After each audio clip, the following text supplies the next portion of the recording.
Hello and welcome to the Indiana Lawyer Podcast, your source for news in Hoosier law, brought to you by Taft. I'm Indiana Lawyer Editor Olivia Covington, in for Jordan Morey as your host this week. The end of June is always a busy time in the legal community, both in Indiana and across the country. That means we have a lot of news to cover in today's episode. So much so that we actually have two extended interviews this week, both discussing the U.S. Supreme Court's landmark Dobbs decision overturning the federal right to an abortion. So, let's get started. Today is Wednesday, June 29th, 2022, and these are your headlines. Let's start with a brief overview of the Dobbs decision, which focuses on a Mississippi law that bans abortion after 15 weeks.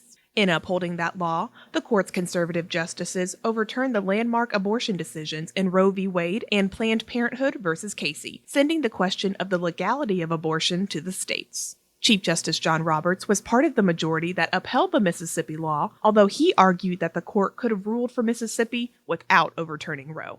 Scholars predict that abortion could be banned or severely restricted in about half of the states now. Abortion is still currently legal in Indiana, although the Republican-led General Assembly is expected to act soon to restrict abortion access in the Hoosier state. We'll talk more about Dobbs and its implications in our extended interviews and in our July 6 print issue, so come back to us for continued coverage. Some other Supreme Court news of note, as reported by the Associated Press.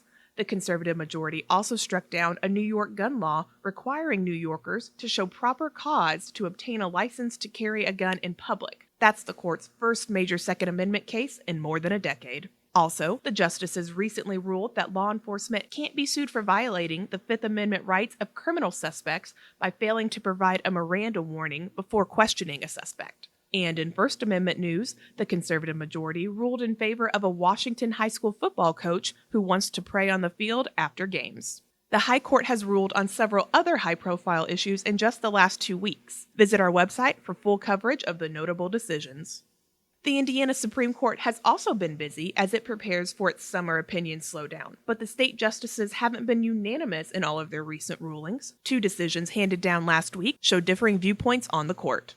First, in the case of Church versus State, the court reinstated a law that prohibits accused sex offenders from taking the depositions of their alleged victims. The Court of Appeals had struck down that law on the grounds that it conflicted with the Indiana trial rules, but the justices disagreed. All 5 justices concurred in the ultimate result that the defendant in the case could not depose his alleged victim. But Justice Christopher Goff dissented from the finding that the law doesn't conflict with the trial rules. He wrote separately that, quote, "Had the measure advanced a policy not conducive to our own, I likely would have come to a contrary conclusion," end quote. Goff also dissented from another decision last week involving child sexual abuse. In that case, State v. Newcomb, the majority of Justices Jeffrey Slaughter and Stephen David and Chief Justice Loretta Rush determined that neither the juvenile court nor the adult criminal court has jurisdiction over a man who allegedly molested his cousin while both the defendant and the alleged victim were minors. The defendant was 22 years old before he was criminally charged for the alleged molestation, but the trial court declined to allow the state to proceed with the criminal charges because he was younger than 18 at the time of the alleged incident. And under the court's 2020 decision in DP v. State, juvenile courts lack jurisdiction over delinquency petitions once the accused is 21. According to the majority, that situation creates a jurisdictional gap that only the legislature can close. Both Goff and Justice Mark Massa dissented, arguing the General Assembly could not have intended for alleged child molesters to avoid court. Goff argued criminal courts should have discretion over whether to exercise their jurisdiction in a case involving an alleged offender who has aged out of the juvenile system. You can read the full decisions in each of these cases by searching for the case names on our website. Staying in the courts, we have some sad news to report from the Seventh Circuit Court of Appeals. Judge Michael Cain died June 16th at 83 years old. Judge Cain had served on the Seventh Circuit bench since 1987 when he was nominated by President Ronald Reagan. Before that, he served as judge of the U.S. District Court for the Northern District of Indiana and as the Jasper Circuit Court judge. He graduated from the Indiana University Maurer School of Law in 1968 and worked in private practice before taking the bench in Jasper County in 1972. Retired Judge John Tender served with Cain on the Seventh Circuit and described him as a, quote, terrific colleague who was hardworking, thoughtful, a good listener, and a careful writer, end quote. Judge James Ayler of the Northern Indiana Bankruptcy Court clerked for Kane in the late 90s. Ayler says the late judge was his hero, and he recalled Kane having a particular fondness for Cajun meatloaf. Kane is survived by his wife, Judith Ann, and his 2 daughters. Now I'm going to hand it over to Indiana lawyer reporter Katie Stancombe, who has an update on landmark federal immigration legislation. Katie? 10 years ago, an Obama-era program went into effect that prevented hundreds of thousands of young immigrants who were brought into the U.S. as children from deportation. The Deferred Action for Childhood Arrivals marked its 10th anniversary on June 15th. Since President Barack Obama rolled out the program in 2012, more than 830,000 undocumented individuals who came to America when they were children have received administrative relief that protects them from deportation and allows them to work, according to the Center for American Progress. The program requires that DACA recipients renew their status and work permits every 2 years at a cost of $495. Also, recipients must be enrolled in or have graduated from high school, earned a GED, or have been honorably discharged from the military. Additionally, they cannot have any felony or certain misdemeanor convictions, among other requirements. Looking back on the past decade, Indiana immigration attorneys aren't so sure that 10 years of DACA is something to celebrate. It brings a lot of emotions to me, so I can imagine just how much emotion it brings to each one of my clients and everybody else that has DACA. That's Cecilia Monterosa, a South Bend attorney with the Monterosa Law Group. She says she's equally happy and frustrated that DACA has now been available for 10 years. These are adults. They have a life. They've made a life here. They've relied on this continued renewal for every 2 years. And every 2 years and every day, I'm sure that it's always in the back of their mind, right? DACA is temporary. Since its inception in June 2012, the program has faced numerous court challenges. The Trump administration announced it was ending the program in September 2017, but the U.S. Supreme Court ruled in 2020 that the administration hadn't ended the program properly. Today, DACA faces another challenge regarding its legality in the Fifth Circuit Court of Appeals. Some immigration attorneys say they're ready for the back and forth to be over. Merrillville attorney Alfredo Estrada says he's disappointed that DACA recipients have been, in his view, played like a game for politics. I guess we shouldn't celebrate the anniversary. I think us celebrating a 10th year of DACA is embarrassing. It's absolutely embarrassing, and every member of Congress could share the blame in the fact that they don't have the will to do what's right on something that's proven to be successful. When DACA was announced, South Bend attorney and adjunct law professor Rudy Monterosa remembers feeling joy. A decade later, he says he still believes the law was a great thing for many people. And yet, despite the data and despite the fact that you have proof, right? We have people that are doctors. We have people that are lawyers. We have people that are heading up nonprofit organizations. Like, the proof is there that these are people that are contributing to the society, that are positive members of our community, and yet we still can't find the gumption to pass at least the DREAM Act, but at most immigration reform. Stay tuned as we follow the legal battle over DACA. Back to you, Olivia. Thanks, Katie. As we wrap up today's headlines, I want to give you an update on a topic that's dominated recent headlines across Indiana. As you likely remember, the Indiana legislature recently overrode the veto of a bill that bans transgender girls from participating in girls' sports at Indiana's K-12 schools. That law is set to take effect this Friday, July 1st. But that's not the only issue related to trans kids happening right now. Last week, Indiana Attorney General Todd Rokita filed an amicus brief in favor of the Martinsville School District, which is appealing an injunction requiring it to allow a transgender middle schooler to use the restrooms that align with his gender identity. The Martinsville case is up at the 7th Circuit, but just a few days ago, the Indiana Southern District Court ordered the Vigo County School Corporation to allow 2 transgender students to use the facilities that align with their male gender identities. The decision in the Vigo County case implied that the 7th Circuit's decision in the Martinsville case could influence the fate of the Vigo County litigation. The big question in those 2 cases, whether Title IX includes protections based on gender identity rather than just biological sex. We'll keep an eye on both of those cases and provide updates as the courts rule. Lastly, a quick preview of a story we're working on for the July 6th issue of Indiana Lawyer. The Indiana Supreme Court recently handed down a rule amendment lifting limits on the number of distance education hours lawyers and judges can record to count toward their CLE and CJE requirements. The court had previously lifted limits on distance education during the height of the COVID-19 pandemic, but the rule amendment has made those changes permanent. Jordan is working on a story about what that change means for continuing legal education in Indiana. Pick up the July 6th issue to learn more. Okay, that's it for this week's headlines. As always, visit theindianalawyer.com to learn more about any of these headlines or any other happenings in the Hoosier legal field. Stick around after our sponsor break to hear from Notre Dame law professor Richard Garnett and IU Maurer law professor Steve Sanders, who will discuss the recent Dobbs ruling.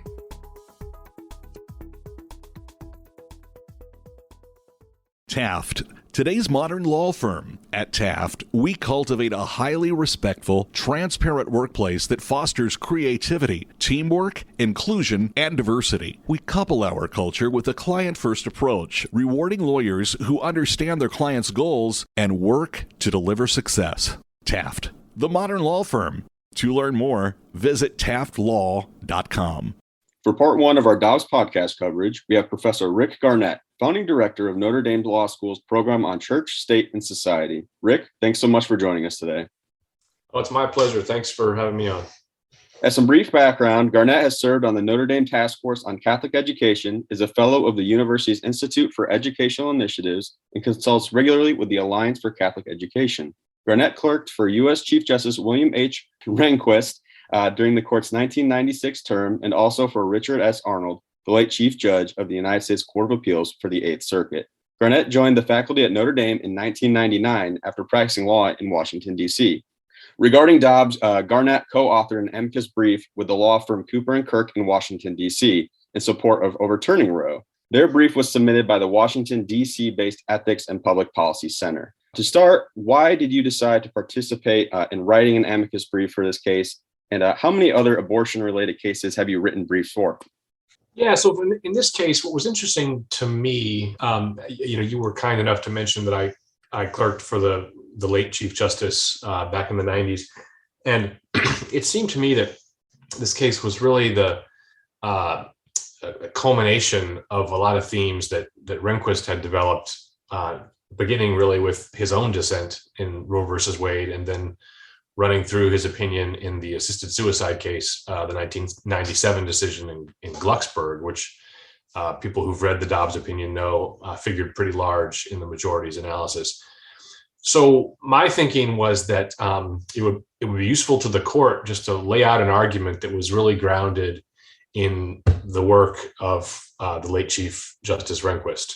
And that was the structure of the brief that we filed. We basically two key points, or what we thought were key points. One was to suggest that Roe and Casey were incorrectly decided as an original matter. And then two, while acknowledging the importance of stare decisis and of precedent, trying to make the case, within the confines of the court's stare decisis jurisprudence, that it was appropriate in Dobbs to, rather than to distinguish or reinvent, but instead just to overrule those earlier cases. As to how many I've done in the past, most of my amicus work actually is in the First Amendment area. So I'm not totally sure how many. I think I did a brief back in 2007 in the partial birth abortion case, but I don't remember for sure. Mm-hmm. You kind of touched on it a little bit, but have the arguments for eliminating Roe really changed over the last 50 years, in your opinion? And why do you think the court finally decided to overturn them now? Yeah, I think there's been some relevant legal changes. I mean, so in the first place, just the court's approach to unenumerated rights is different now than it was in the early 70s. And that's in large part, I think, because of opinions like Rehnquist's Glucksburg opinion. The current court, and really the court for the last 20 years, has been more focused on making sure that any unenumerated rights are connected to historical practice and tradition. And I think in the early 70s, the justices didn't think as much about that. A second thing is that we just have evidence, or people on my side would say that there's evidence, that the Roe and Casey regimes just haven't worked very well in terms of providing guidelines to lower courts, in terms of resolving political disputes. They're as heated as ever. And then a third thing I noticed, I guess, is just I think we have more data than we had in 1973 about the development of the prenatal child, about the nature of the abortion debate in our politics. And those are factors that it seems to me the justices were taking into account. So I don't read the Dobbs majority as disregarding the importance of precedent. I tend to think that it is important for courts to build organically on past decisions, but nobody thinks stare decisis is an absolute command. And in my opinion, this was a case where it was appropriate to overrule the past precedents and to sort of admit the mistake, if one thinks Roe and Casey were mistakes, as I do. Mm-hmm. Do you think the opinion leaves any questions kind of unanswered? Oh yeah, I mean, this Dobbs decision does not get the courts entirely out of the abortion regulation business. I mean, the takeaway from Dobbs is that going forward, political bodies may regulate abortion, and those regulations are subjected to the standard rational basis test. How that rational basis test will be applied remains to be seen. And there are really interesting questions that we're going to confront having to do with things like the regulation of abortion-causing drugs and the extent to which federal approval of certain pharmaceuticals can preempt state law. I think there'll be interesting and complicated litigation about sort of the right to travel and about the interstate reach of judgments. I think some states' abortion laws will be challenged on vagueness grounds. Obviously, any regulation the due process clause requires that all regulations have to satisfy the no vagueness rule, and Dobbs doesn't change that. So those are just a few of the things that I think are coming down the pike. Mm-hmm. Justice Thomas suggests in his concurrence that the court should revisit substantial due process.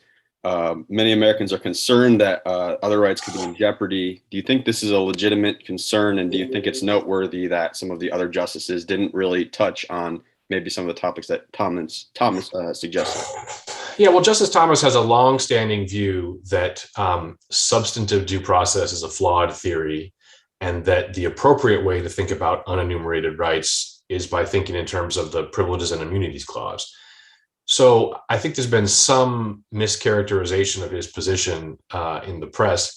He didn't suggest in his opinion that that all these other unenumerated rights should be themselves discarded. I think instead what he was proposing was that we should rethink all of our unenumerated rights cases and frame them instead as he thinks they should be framed as privileges and immunities clauses cases. And as you pointed out, my sense is that the Justice Alito opinion was pretty careful to say that the arguments about the right to abortion are different, most obviously because, at least according to the pro-life side, they involve harm to a third party. And I think Justice Kavanaugh's opinion was a pretty clear signal that he, and we can presume a lot of the other justices, is not interested in relitigating the other unenumerated rights cases. So I never want to tell anybody that they're being unreasonable for being concerned about anything, but I do think that some of the press coverage of Thomas's opinion has missed the legal point that he's making. Some have argued the justice's religious beliefs have played into this decision. Do you think that's true and should be a concern? Well, I'll admit I'm troubled by the suggestion that I've seen in some of the commentary, and this goes back for a while, by the suggestion that somehow it's inappropriate to have, quote unquote, too many Catholic judges, or that Catholic judges can't be trusted to do their best to follow the law, that they're simply imposing Catholic moral doctrine. I think the charge is unfair and really, in some instances, bigoted. Obviously, all human beings are human beings, and we all come to our work, and this is true of judges as well, with background beliefs, and we've been formed by those beliefs, and no human beings are robots. But I don't think there's any basis for the argument that the Catholic justices are somehow especially prone to being distracted by their personal beliefs. And at least the pro-life side would argue that Catholicism or Christianity or any other religion has nothing to say about the question of what the Constitution requires. The justices weren't asked to decide what our abortion laws should be. They weren't asked to decide whether abortion is moral or not. Obviously, people disagree about those questions. They were asked to decide whether, the Constitution takes the issue away from legislatures. And, there's no Catholic catechism teaching on the separation of powers or on what the U.S. Constitution in particular says. So this is a long-winded way of saying that I think that charge is a bit of a distraction and probably unfair. Polls indicate most Americans are in favor of abortion rights. Given that, will Dobbs negatively affect public perception of the court, do you think? And should the court be concerned about that? Yeah.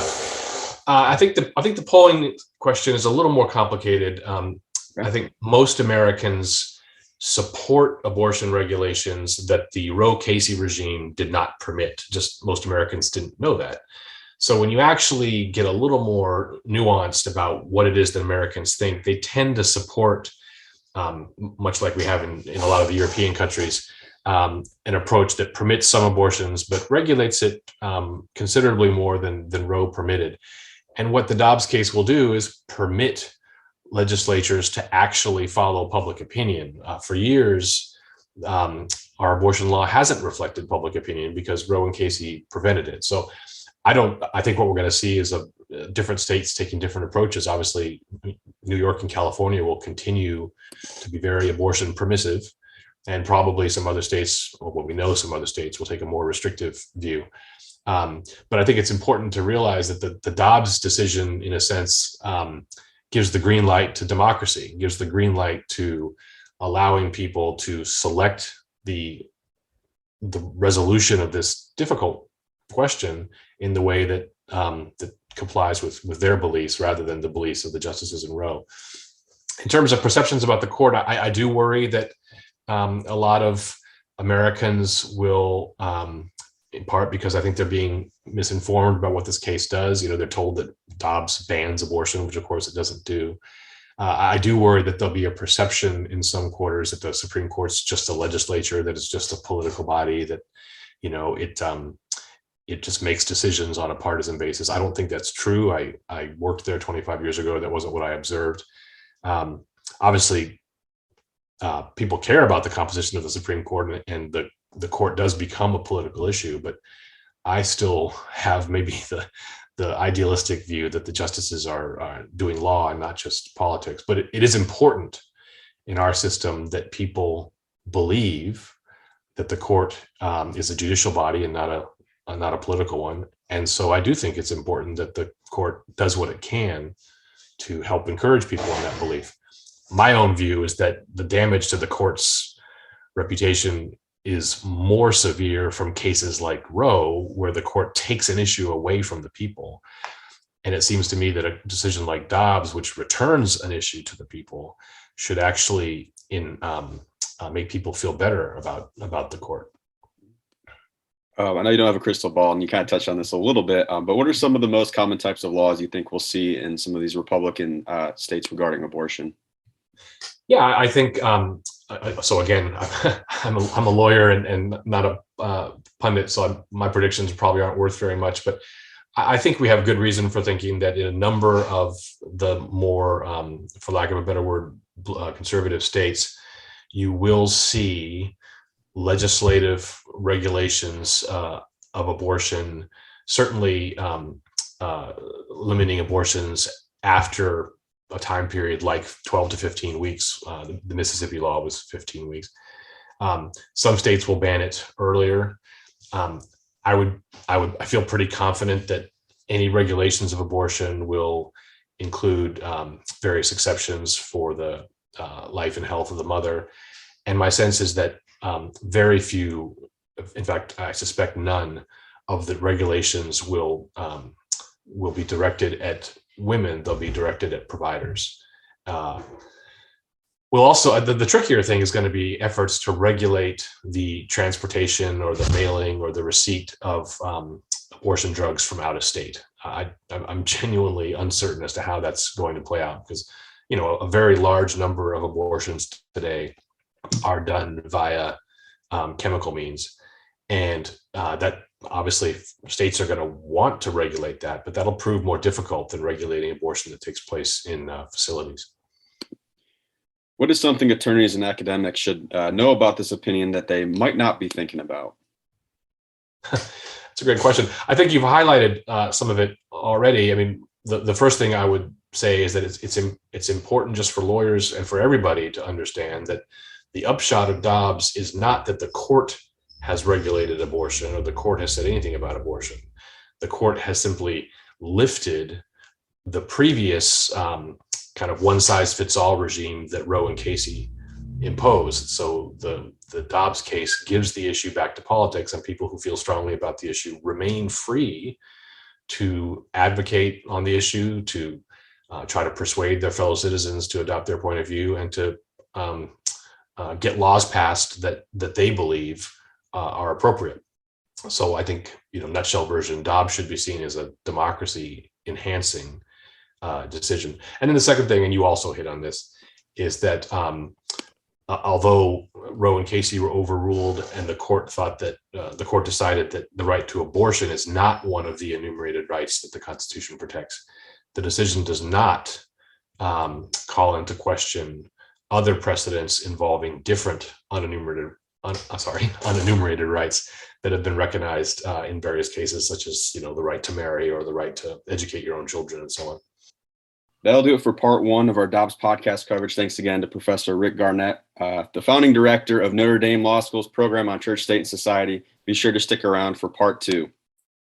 For part two of our Dobbs coverage on the podcast, we have Indiana University Maurer School of Law professor Steve Sanders on with us today. Steve, thanks so much for joining us. I'm happy to do it, Jordan. Thank you for having me. Sanders teaches constitutional law, family law, constitutional litigation, conflict of laws, and many other things at Maurer. His scholarship focuses on questions arising out of the 14th Amendment's guarantees of equal protection and due process, with a special focus on issues affecting LGBTQ persons and same-sex couples. Sanders practiced for 4 years with the Supreme Court and appellate litigation group at Meyer Brown LLP in Chicago, where he became the firm's most junior attorney to present a U.S. Supreme Court argument in a paid client matter. In addition to all of your scholarship and teaching, Sanders has participated in groundbreaking litigation. On behalf of the Human Rights Campaign, he co-authored an amicus brief to the Supreme Court in Obergefell versus Hodges, 2015, which established nationwide marriage equality for gays and lesbians. A case he litigated in the Indiana Court of Appeals in 2013 led to the first published opinion by any court in the United States holding that a spouse's gender transition did not affect the validity of an existing marriage. He has represented the ACLU, the American Association of University Professors, and groups of scholars and scientists in the Supreme Court, 2 federal Court of Appeals, and 3 state Supreme Courts. Now, looking at Dobbs, to begin with, what did you think of the revised version of the opinion, and did anything stick out to you compared to the draft? It really didn't. I think most people who've studied the two documents pretty carefully didn't detect any major changes. The major changes are the final version has responses to the dissenting opinion, and I think some responses to some of the concurring opinions as well. I was actually a little surprised. I'm one of those people who thought there was not likely, but at least a possibility that after the leak of the draft, not so much that some of the justices who had tentatively joined Justice Alito's majority would be spooked, but that they would find his language too harsh, too categorical, that they might think that they might have been tempted to gravitate or defect over to the side of an approach such as Chief Justice Roberts took, which was to uphold Mississippi's law, but not to jettison Roe altogether. Of course, that didn't happen. And so maybe that did make me a little surprised at how little had changed in the sort of hard-edged language and the categorical certainty of the opinion between the first draft, which is what was leaked, and the final draft. Mm-hmm. Arguments have been made for the last 50 years, regarding abortion. Constitutionally speaking, were there any new arguments that you saw in this opinion, though?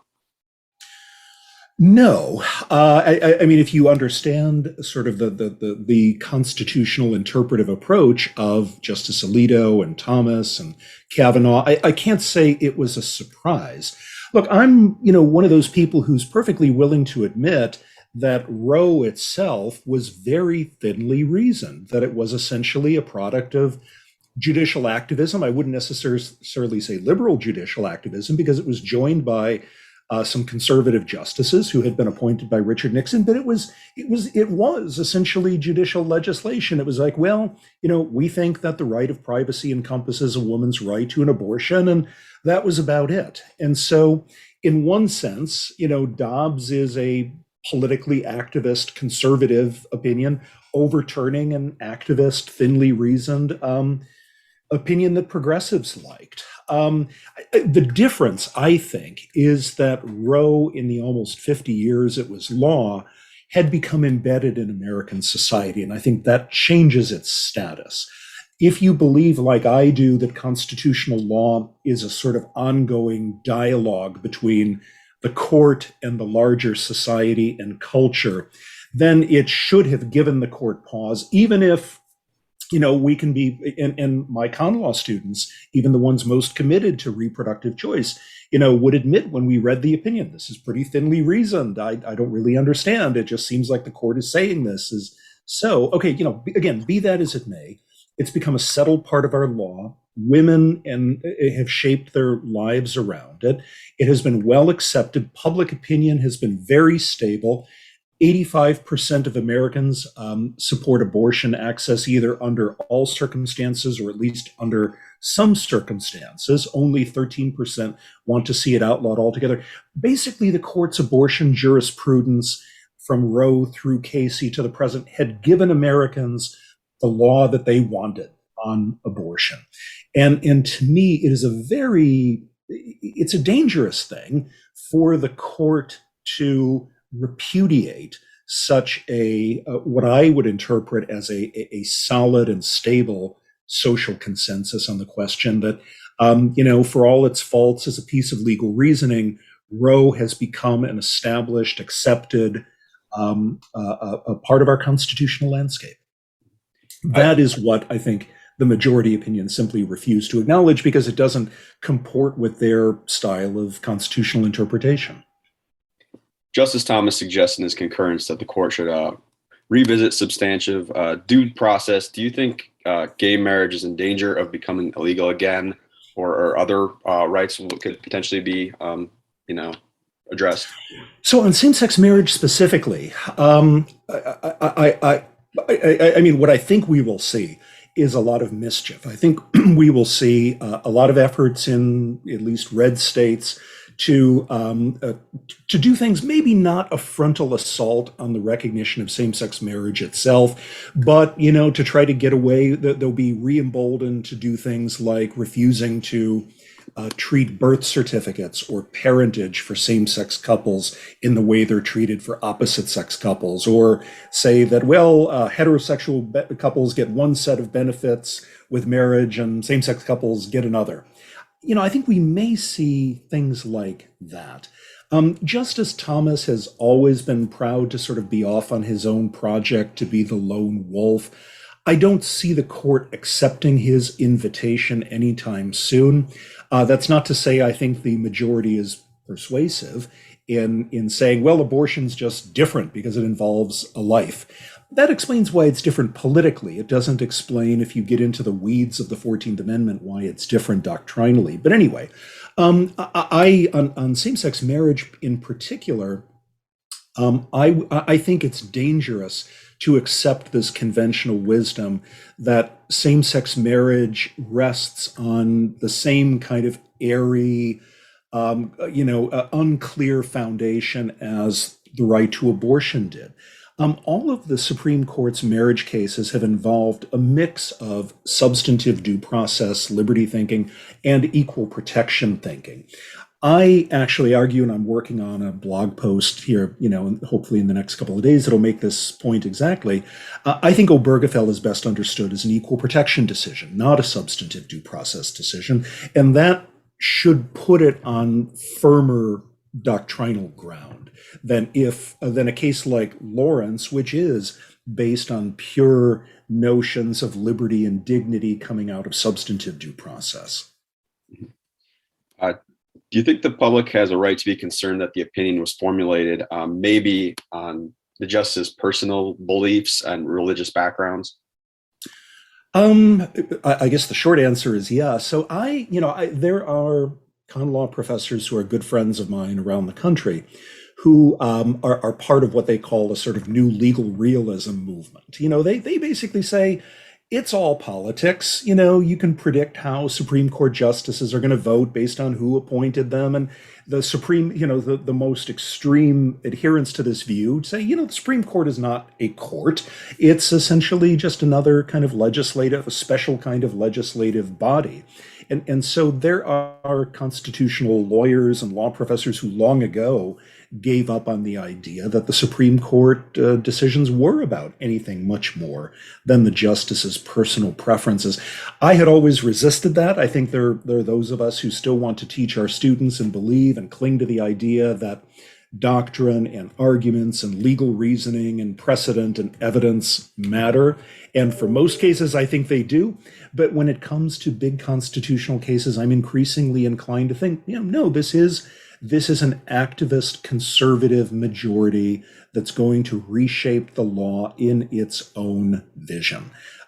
Yes, I do think that's the case. I think it's almost impossible to deny that. Now, but by the same token, I would admit that many members of the Warren Court in the 1950s, 60s, and 70s were part of a majority that wanted to reshape the law according to their personal, political, and constitutional values.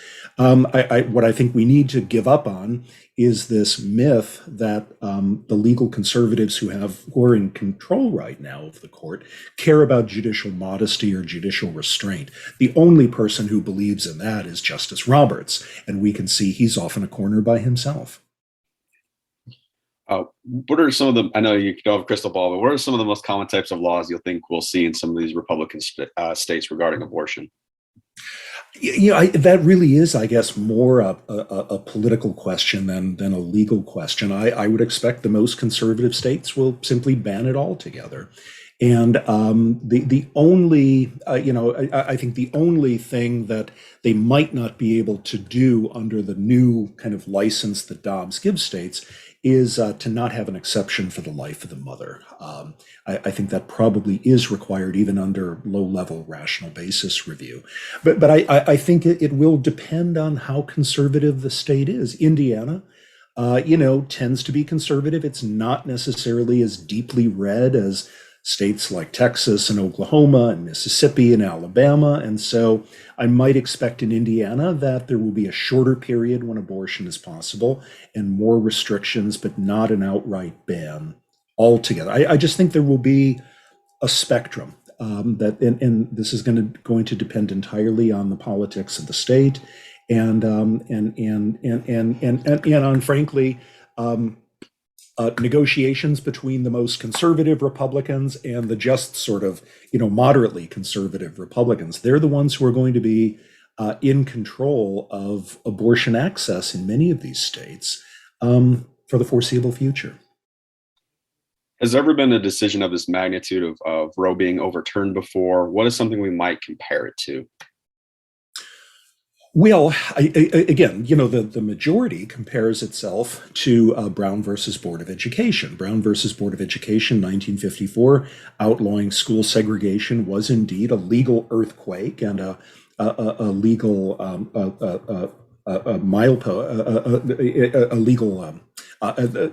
sorry, what's the word I'm thinking? A legal milestone, landmark.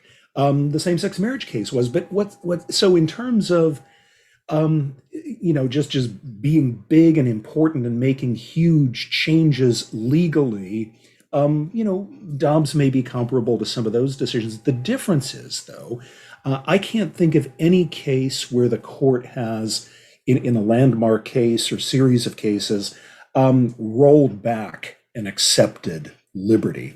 Now, maybe for those of you, listeners who are con law nerds, if you go back to the cases that repudiated the Lochner era in the 1930s and 40s, there was a period of several decades when the court very strongly protected economic liberties, freedom of contract, and so forth, and then backed away from that and became more open to regulation and laws being made by state legislatures and so forth. There might be an analogy there, but even economic liberties tended to benefit people in their work lives and their business lives. There is no comparison if we're talking about a decision that has pulled back on or eliminated a deeply personal individual constitutional right. There is no precedent. What's something attorneys and academics should know about this opinion they might not be thinking about? I think a few things. The potential for what have been called interjurisdictional conflicts. What happens when a woman wants to travel from a state like Texas or Oklahoma or Indiana, over to an Illinois or a Colorado where abortion is going to remain accessible? Will her home state have the power to punish her, prevent her from doing that in some way? What about medication abortion drugs that are sent through the mail?